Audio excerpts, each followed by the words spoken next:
अस्सलाम वालेकुम दोस्तों, एक बार फिर से आपका खैर मकदम है हमारे यूट्यूब चैनल AIM हक की आवाज़ में। मैं आसिफ आपकी खिदमत में एक बार फिर से। दोस्तों, हाल ही में भारतीय क्रिकेटर यूसुफ पठान नवनिर्वाचित सांसद बने हैं, जिनकी मुश्किलें बढ़ती जा रही हैं। जी हाँ दोस्तों, उन पर एक आरोप है कि बड़ौदा में यूसुफ पठान ने सरकारी ज़मीन पर कब्जा किया है, जिसके लिए नगर निगम ने 6 जून को नोटिस भेजा था और नोटिस में ये कहा गया था कि 1 सप्ताह में उस प्लॉट को खाली किया जाए।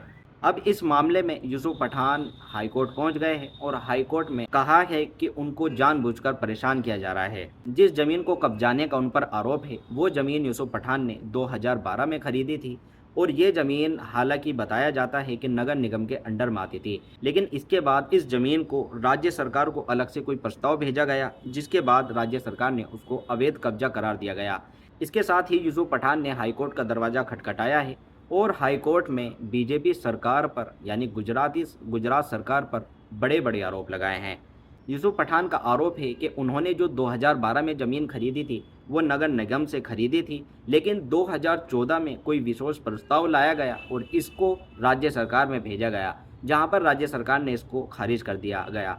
हालांकि यूसुफ पठान पर 6 तारीख में जब नोटिस आया, इसके लिए यूसुफ पठान हाईकोर्ट पहुंचे। सुनवाई के दौरान हाईकोर्ट ने जब यूसुफ पठान से एक सवाल किया कि उन्होंने 10 साल तक कुछ क्यों नहीं कहा, तो इसके ऊपर यूसुफ पठान बोलते नजर आए कि हाल ही में लोकसभा चुनाव में चुना गया और मुझे प्रताड़ित करने की कोशिश की जा रही है, क्योंकि मैं दूसरी पार्टी से चुनाव जीता हूं। पिछले 10 साल में कुछ नहीं किया गया। अचानक चुनाव परिणाम के बाद 6 जून को एक नोटिस भेज दिया गया। इसके साथ ही यूसुफ पठान आगे कहते नजर आ रहे हैं कि नगर निगम के प्रस्ताव के बाद फिर से उसे राज्य सरकार को भेजा गया, जो जरूरी नहीं है, क्योंकि यह नगर निगम की ज़मीन है, राज्य सरकार की नहीं। अगर हमने इसे नहीं हटाया तो सीधा बुलडोज़र आएगा।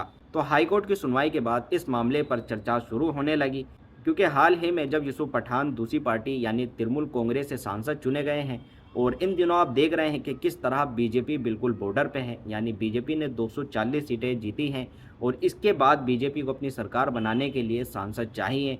तो बीजेपी किस तरह से दूसरे लोगों को यानी दूसरे पार्टी के सांसदों को परेशान कर रही है, किस तरह से पुराने केस निकालकर उनको प्रताड़ित किया जा रहा है ताकि वो लोग बीजेपी का समर्थन करें। तो यूसुफ पठान का जब ये केस सामने आया, इसके बाद ये चर्चा होने लगी कि किस तरह से बीजेपी 240 सीटों पर जब सिमट गई और सरकार बनाने के लिए बीजेपी को 272 सीटें चाहिए, यानी 272 सांसदों का समर्थन चाहिए। तो इसके लिए बीजेपी दूसरी पार्टी के सांसदों को परेशान कर रही है। बीजेपी पे ये बड़े कड़े आरोप लगाए गए हैं। हालांकि बीजेपी की तरफ से इसके ऊपर अभी कोई जवाब नहीं आया, क्योंकि ये मामला गुजरात का है और गुजरात में बीजेपी की सरकार है।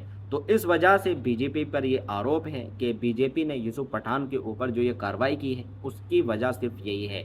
तो आप अपनी कमेंट में राय ज़रूर लिखें कि आपको क्या लगता है कि बीजेपी ने जो यूसुफ पठान के ऊपर ये कार्रवाई की है, वो उसकी वजह क्या हो सकती है।